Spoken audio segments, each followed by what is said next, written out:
এবার ঈদ শপিং এর জন্য আপনার নিজের বাজেট কত? বাজেট নেই, যা পছন্দ হয় কিনে ফেলি। এবার কার টাকায় ঈদের শপিং হচ্ছে? আব্বু, বাবার, হাজবেন্ডের, সবার। এবারে ঈদের শপিং এর বাজেট কত আপনার? 30,000-এর মতো। কার টাকায় শপিং হচ্ছে এবার? জামাইয়ের টাকায়। এবার ঈদের শপিং কার টাকায় হচ্ছে? আমার হাজবেন্ডের টাকায়। তার ঈদ শপিং এর বাজেট কত? 10, 8, 9। কার টাকায় এবার ঈদের শপিং হচ্ছে? আব্বু, আপনার?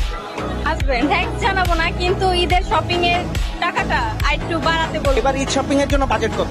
তো 25,000-এর মতো। এবার কার টাকায় শপিং হচ্ছে আর কি? এই ভাইয়া দিচ্ছে, আপু দিয়েছে। শপিং এর বাজেট কত?